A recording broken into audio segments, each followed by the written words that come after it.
Hello everyone, welcome back to the armchair sociologist. आज हम continue कर रहे हैं अपनी मेथोडोलॉजी सीरीज और आज का टॉपिक है एथनोग्राफी। एथनोग्राफी एक बहुत इंपॉर्टेंट एरिया है, specially paper 1 unit 3 research methods and analysis के अंदर। तो इस लेक्चर का एम ये है कि by the end of this lecture you will clearly understand ethnography क्या होता है, उसका डेफिनेशन, उसका मतलब, इसका ओरिजिन एंथ्रोपोलॉजी से सोशियोलॉजी तक का जर्नी, एथनोग्राफी में कौन कौन से मेथड्स यूज होते हैं, टाइप्स ऑफ एथनोग्राफी जैसे descriptive, critical, post modern ethnography, ethnography की वैलिडिटी, रिलायबिलिटी, रिफ्लेक्सिविटी वाले टॉपिक्स, और फाइनली उसका स्ट्रेंथ, वीकनेस और यूपीएससी के लिए आपके लिए आंसर रेडी कंक्लूजन। तो चलिए हम लोग स्टार्ट करते हैं आज का lecture ethnography. So what is ethnography? Ethnography का कोर आइडिया है that it is the study of way of life. It is essentially the study of way of life. मतलब कि लोग कैसे जीते हैं, कैसे इंटरैक्ट करते हैं, उनके एवरीडे प्रैक्टिसेस क्या हैं और उन प्रैक्टिसेस के मीनिंग्स क्या हैं। अगर फॉर्मल डेफिनेशन को हम लोग देखें तो it is the production of highly detailed accounts of how people lead their lives based upon systematic and long term observation of and conversations with informants. तो यहाँ पे आप कुछ कीवर्ड्स पे ध्यान दीजिए। यहाँ पे कहा जा रहा है हाईली डिटेल्ड मतलब कि बहुत डेप्थ और रिचनेस है जिस तरह से ऑब्जर्व किया जा रहा है, जिस तरह से डेटा को लिया जा रहा है, जिस तरह से जानकारी ली जा रही है। लॉन्ग टर्म, यहाँ पे लॉन्ग टर्म कहा जा रहा है। लॉन्ग टर्म मतलब कि बहुत ज्यादा टाइम स्पेंड किया जा रहा है समझने के लिए, लॉन्ग टर्म इमर्शन। और फिर आता है ऑब्जर्वेशन एंड कॉन्वर्सेशंस, मतलब सिर्फ देख ही नहीं रहे हैं, उसको समझ भी रहे हैं। तो ये एक study of way of life है एथनोग्राफी। अच्छा, अब अगर हम डेफिनेशन समझ गए हैं तो अब हमको ये समझना है कि ये अप्रोच कहाँ से आया है, अब हम वो देखेंगे। अब हम देखेंगे ओरिजिन्स ऑफ एथनोग्राफी। एथनोग्राफी का ओरिजिन हमें एंथ्रोपोलॉजी में मिलता है। जो अर्ली एंथ्रोपोलॉजिस्ट थे, they used to study small scale, pre industrial and non western societies. तो उनका रीजन ये था, उनको लगता था कि यहाँ जो कल्चर है और जो उनके सोशल रूल्स हैं वो ज्यादा विजिबल होते हैं। और यहाँ एथनोग्राफी स्टडीज में हमें एक नाम, बहुत क्लासिकल नेम आता है, ब्रॉन्सले मिलिन्स्की का। ब्रॉन्सले मिलिन्स्की ने ट्रॉबेरन आइलैंडर्स पे स्टडी की, बट इंपॉर्टेंट चीज ये समझना है कि उन्होंने स्टडी कैसे किया। He lived among the Trobriand Islanders. He learned their language and he observed their daily life closely. So through this study, Meliskis showed that Trobriand social life is functionally organized around meaningful practices like Kula exchange, and he established participant observation as the foundation of modern ethnography. तो ये जो उन्होंने study की, ये जो close observation किया, इससे उन्होंने ये दिखाया कि ट्रॉबेरेंट सोसाइटी का जो सोशल लाइफ है वो कूला एक्सचेंज जैसे मीनिंगफुल सेरेमोनियल के अराउंड ऑर्गेनाइज था। कूला एक्सचेंज में क्या होता था, यहाँ पर शेल नेकलेसेस और आर्म बैंड्स जैसी चीजों को गिफ्टिंग के थ्रू सर्कुलेट किया जाता था और इससे ट्रस्ट, स्टेटस और सोशल बॉन्ड्स बिल्ड होते थे। तो इसका रिजल्ट क्या निकला? इसका रिजल्ट ये निकला कि मैलिन्स्की ने इस्टेब्लिश किया पार्टिसिपेंट ऑब्जर्वेशन। अगर आपने देखा होगा तो पिछले वीडियो लेक्चर में, मेथोडोलॉजी सीरीज में, पार्टिसिपेंट ऑब्जर्वेशन पे एक लेक्चर था। उन्होंने ये इस्टेब्लिश किया participant observation as the foundation of modern ethnography. Ethnography को पढ़ने के लिए हमें पार्टिसिपेंट ऑब्जर्वेशन को यूज किया जाता है। तो आप यूपीएससी में जब आंसर लिख रहे हैं तो आप ये लिख सकते हैं कि Malinowski's immersive field work led the foundation of modern ethnography through participant observation. तो अब एंथ्रोपोलॉजी से स्टार्ट हुआ एथनोग्राफी, लेकिन आज एथनोग्राफी सिर्फ स्मॉल स्केल या प्री इंडस्ट्रियल सोसाइटी तक लिमिटेड नहीं है, अब इसको दूसरे जगहों पे भी यूज किया जाता है। तो चलिए अब हम नेक्स्ट शिफ्ट समझते हैं कि सोशियोलॉजी में कैसे एथनोग्राफी का एक्सपेंशन हुआ, expansion of ethnography into sociology. So time के साथ एथनोग्राफी का स्कोप एक्सपैंड हुआ और आज ethnography is no longer limited to tribal और traditional societies. It is applied to modern societies as well as post modern societies. Post modern society का क्या मतलब है, थोड़ा सा ही समझ लेते हैं कि ऐसी सोसाइटी जहां लाइफ ज्यादा फ्रैगमेंटेड हो जाती है, मतलब कि जहां पर मल्टीपल आइडेंटिटीज हैं, मीडिया, कंज्यूमर कल्चर का स्ट्रॉन्ग इन्फ्लुएंस होता है और वन सिंगल ट्रूथ या वन फिक्स्ड कल्चर की जगह मल्टीपल नैरेटिव्स और फ्लूइड लाइफस्टाइल्स डोमिनेट करते हैं। मॉडर्न सोसाइटी से ये डिफरेंस है कि मॉडर्न सोसाइटी में एक रिलेटिव सेंस ऑफ स्टेबिलिटी होती है, जैसे कि इंस्टीट्यूशंस, रोल्स और साइंस पर ज्यादा फेथ होता है, जबकि पोस्ट मॉडर्न सोसाइटी में सर्टेनिटी और फिक्स स्ट्रक्चर्स को क्वेश्चन किया जाता है। तो ये डिफरेंस है। तो मॉडर्न सोसाइटी और पोस्ट मॉडर्न सोसाइटी दोनों में एथनोग्राफी का अब यूज होता है और सोशियोलॉजी में इसको वाइडली यूज किया जा रहा है बाय सिंबॉलिक इंटरेक्शनिस्ट जो मीनिंग मेकिंग और एवरीडे इंटरैक्शंस इसको समझने पर ज़्यादा फोकस्ड हैं, और क्रिटिकल सोशियोलॉजिस्ट जिनका फोकस है पावर, इनइक्वालिटी और डोमिनेशन जैसे कॉन्सेप्ट। तो ethnography is now a major sociological tool to study lived reality across context. तो अब जब हमने एथनोग्राफी को सोशियोलॉजी में देखा कि वो आ चुकी है, तो एक इंपॉर्टेंट पॉइंट बनता है कि एथनोग्राफी करते कैसे, मतलब कि कौन से मेथड एथनोग्राफी में यूज होते हैं। अब चलिए हम वो देखते हैं।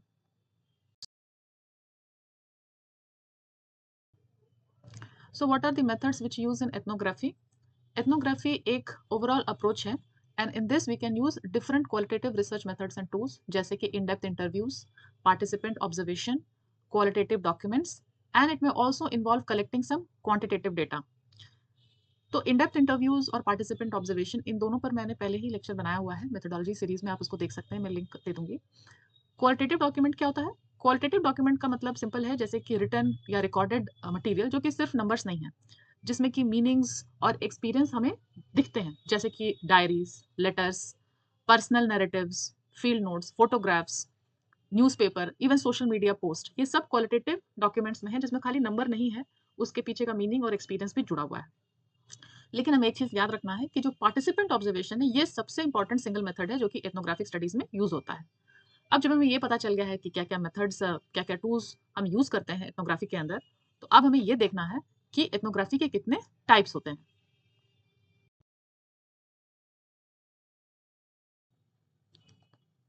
तो सबसे पहले हम पढ़ेंगे टाइप्स ऑफ एथनोग्राफी में डिस्क्रिप्टिव या कन्वेंशनल एथनोग्राफी।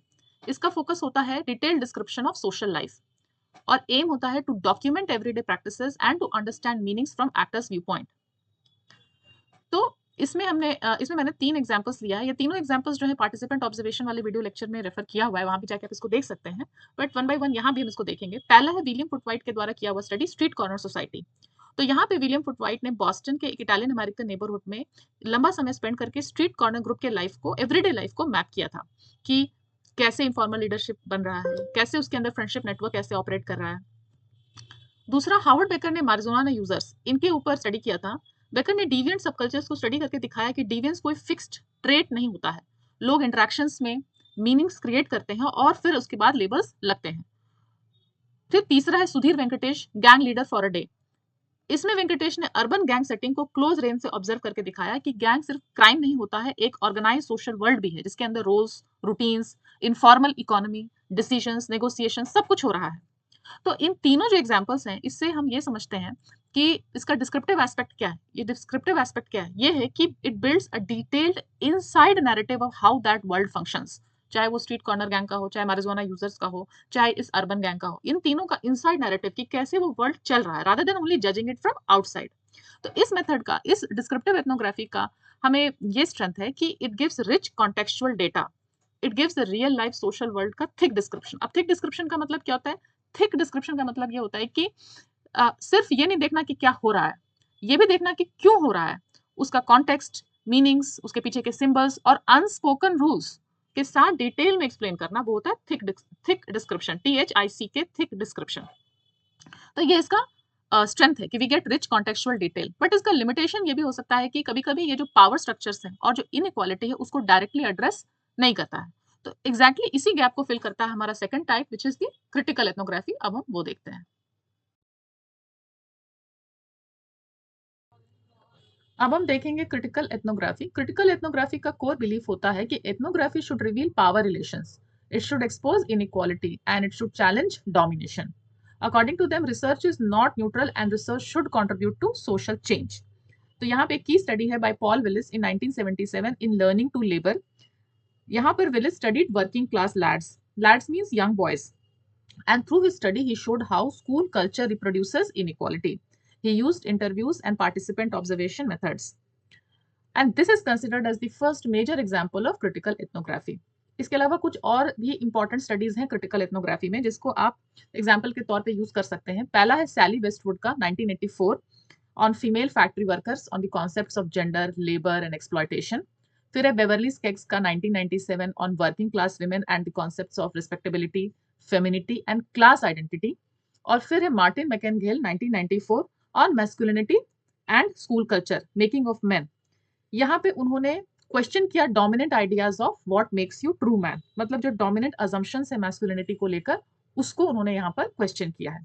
तो ये जितने भी स्टडीज हैं ये तीनों और पॉल विलिस वाले, ये सभी क्रिटिकल एथनोग्राफी के अंदर आ रहे हैं क्योंकि ये कहीं ना कहीं पावर रिलेशंस को रिवील कर रहे हैं, इनइक्वालिटी को एक्सपोज कर रहे हैं, डोमिनेंट जो सोशल नॉर्म्स है उसको चैलेंज कर रहे हैं। अब हम क्रिटिकल एथनोग्राफी का इवैल्यूएशन देखेंगे। नेक्स्ट, उसके स्ट्रेंथ और weakness.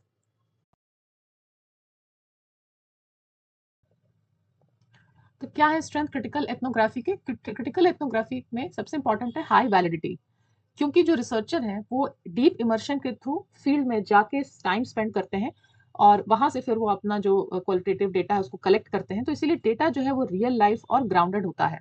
And also because of this deep immersion there is deep understanding of power relations, क्योंकि एवरीडे इंटरेक्शंस को ऑब्जर्व किया जा रहा है, बहुत नजदीक से चीजों को समझा जा रहा है। And it connects the micro experiences into macro structures, मतलब कि जो लोगों के इंडिविजुअल अपने एक्सपीरियंसेस हैं, जैसे स्कूल में जहाँ वो पढ़ते हैं, फैक्ट्री में जहाँ वो काम करते हैं, या खेत में जहाँ काम करते हैं, या परिवार के दौर अंदर में जैसे वो जी रहे हैं, उसको जो ब्रॉडर स्ट्रक्चर्स हैं सोसाइटी के, जैसे क्लास, जेंडर, कैपिटलिज्म, इससे लिंक करके एक्सप्लेन किया जाता है।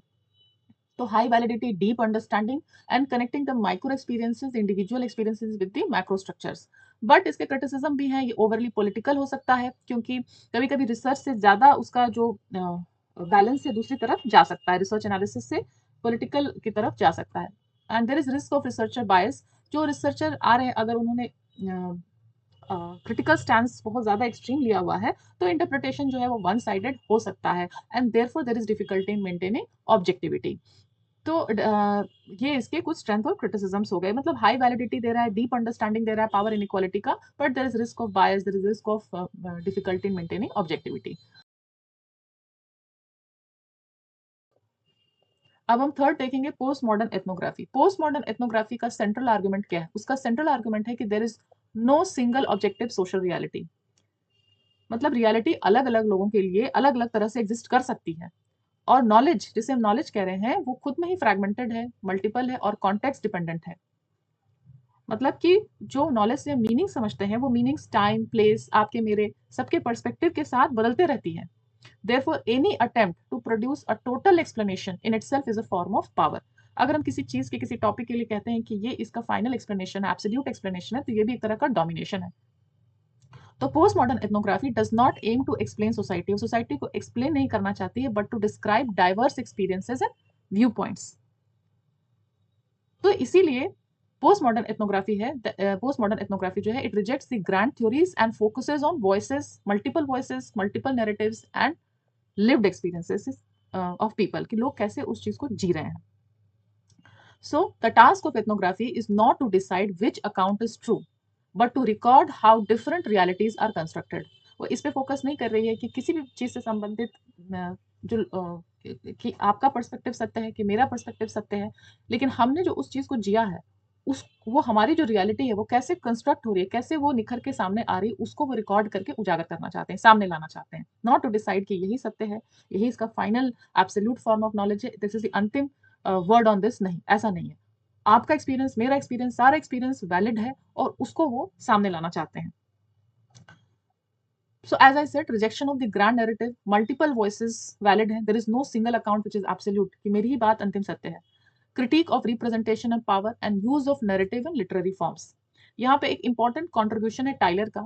Tyler is a key thinker in postmodern ethnography। उनका argument है कि ethnography should avoid explanation।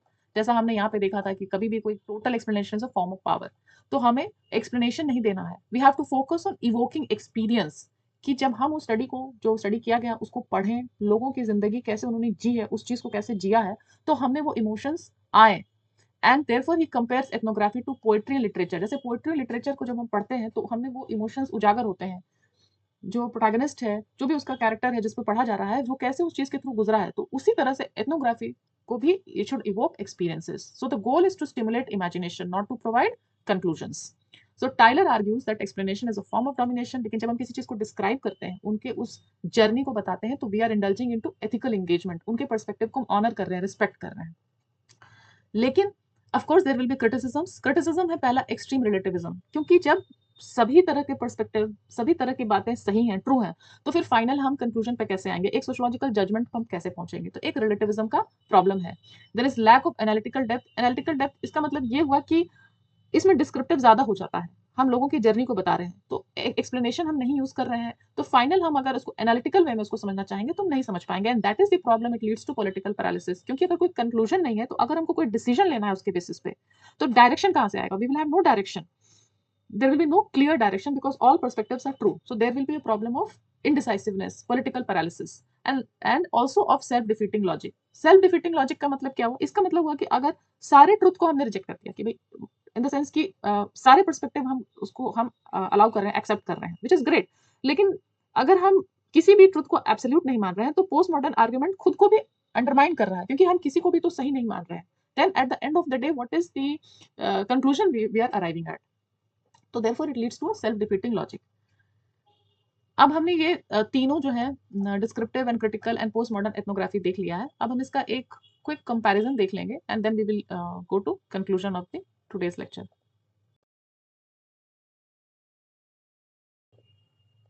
अब हम एक क्विक कंपैरिजन कर लेते हैं तीनों का, descriptive, critical and post modern. तो हमने क्या देखा था? कोर फोकस क्या है? डिस्क्रिप्टिव का कोर फोकस है the detailed description of social life, जबकि क्रिटिकल एथनोग्राफी का जो लेंस है जिससे वो देख रहा है is of power, inequality and domination. जबकि पोस्ट मॉडर्न उसको कैसे देखता है? पोस्ट मॉडर्न देखता है कि मल्टीपल वॉइसेस, फ्रैगमेंटेड एक्सपीरियंसेस, सभी तरह के पर्सपेक्टिव एंड एक्सपीरियंसेस को वैलिड मान रहा है। अब हम आते हैं मेन एम। डिस्क्रिप्टिव एथनोग्राफी का मेन एम है to understand everyday practices and meaning. हर दिन कैसे लोग उसको जी रहे हैं, उसको वो समझना चाहते हैं। And critical ethnography wants to expose operation, wants to expose the power differences and therefore enable social change. And postmodern का aim है to reject any single authoritative account. Now third, view of reality. Descriptive ethnography reality को कैसे देख रहे हैं कि social life can be coherently described, मतलब कि लोग जैसे जीवन को जी रहे हैं उसको डिस्क्राइब किया जा सकता है कि ये इंपॉर्टेंट उनके सोशल रूल्स हैं, ऐसा ऐसा वो करते हैं, किस तरह से उसको जी रहे हैं उसको समझा जा सकता है, डिस्क्राइब किया जा सकता है। क्रिटिकल एथनोग्राफी कह रही है कि social reality is shaped by power structure, और पोस्ट मॉडर्न एथनोग्राफी कह रहे हैं कि social reality is fragmented and relative, मतलब अपने अपने पर्सपेक्टिव पे निर्भर कर रहा है। So what are the strengths? Strength of descriptive ethnography is its high validity and rich contextual detail, क्योंकि बहुत लॉन्ग इमर्सिव स्टडी करके उसको समझा जाता है। क्रिटिकल एथनोग्राफी का स्ट्रेंथ है कि it reveals the hidden power and inequality, and post modern का स्ट्रेंथ है कि it challenges authority and representation. अब लिमिटेशंस, डिस्क्रिप्टिव एथनोग्राफी का लिमिटेशन है कि इट में ignore the power and structure, और क्रिटिकल एथनोग्राफी का लिमिटेशन है कि द रिस्क ऑफ रिसर्चर बायस और एक्टिविज्म, मतलब बहुत ज्यादा पॉलिटिकल फॉर्म में वो तरफ वो झुक सकता है। एंड पोस्ट मॉडर्न एथनोग्राफी का लिमिटेशन है एक्सट्रीम रिलेटिविज्म, एंड चूंकि कोई कंक्लूजन नहीं आ पाता, फाइनल कोई कंक्लूजन नहीं है कि सारे पर्सपेक्टिव को हम वैलिड मान रहे हैं। तो ये हो गया इन तीनों का कंपैरिजन। अब हम ओवरऑल एथनोग्राफी का जो स्ट्रेंथ वीकनेस है उसके साथ उसको कंक्लूड कर लेते हैं।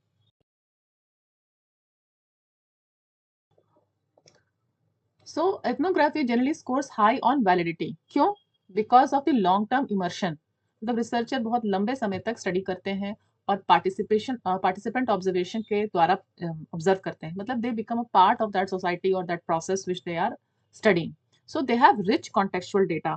Because of this process, they have rich contextual data, and also because there is lot of continuous cross checking across various methods. Various methods से इसको cross check भी किया जाता है। लेकिन कहाँ पर वो स्ट्रगल करते हैं? वो स्ट्रगल करते हैं रिलायबिलिटी में। Why? Because of low replicability. अब इतना इन डेप्थ स्टडी हो रहा है, वहां पे पार्टिसिपेंट के रूप में रहकर बहुत नजदीक से ऑब्जर्व किया जा रहा है, तो रेप्लिकेबिलिटी का इशू रहेगा, because this study depends heavily on the researchers presence.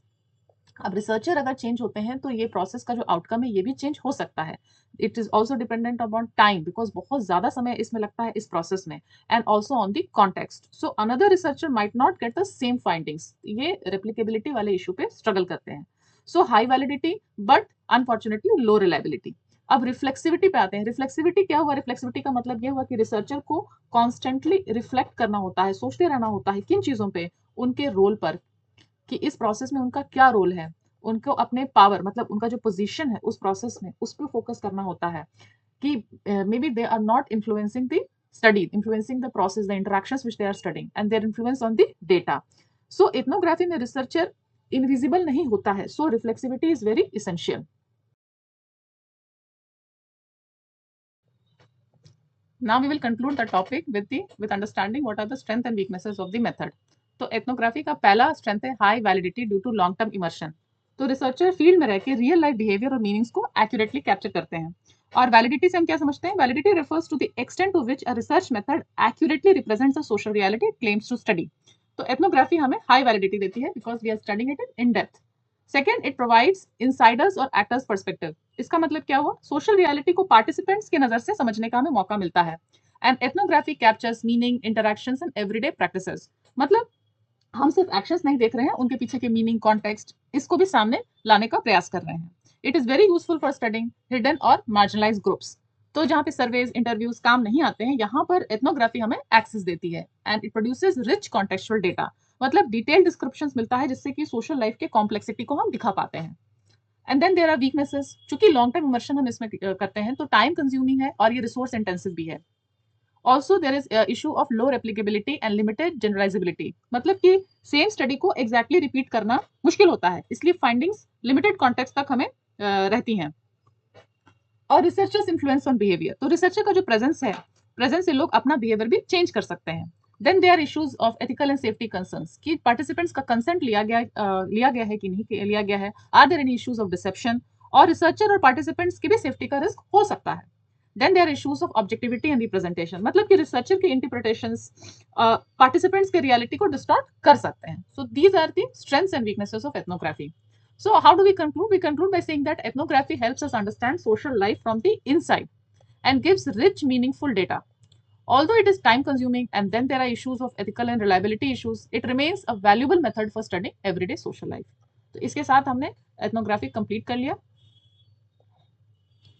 हमने देख लिया कि एथनोग्राफी का क्या फॉर्मल डेफिनेशन है, what are the origins of ethnography, ethnography कहाँ से एंथ्रोपोलॉजी से आया। हमने क्लासिकल स्टडी देखा, how it expanded into sociology, फिर क्या मेथड्स एथनोग्राफी में यूज हो रहे हैं।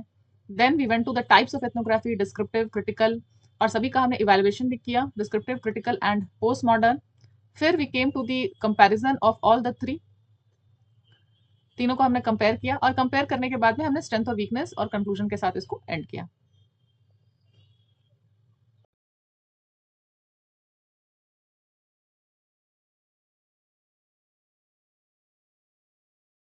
If this lecture helped you understand the concept, please do press the like button and share the lecture and the channel with your fellow sociology aspirants and sociology enthusiasts. This really motivates me to keep creating quality content for you.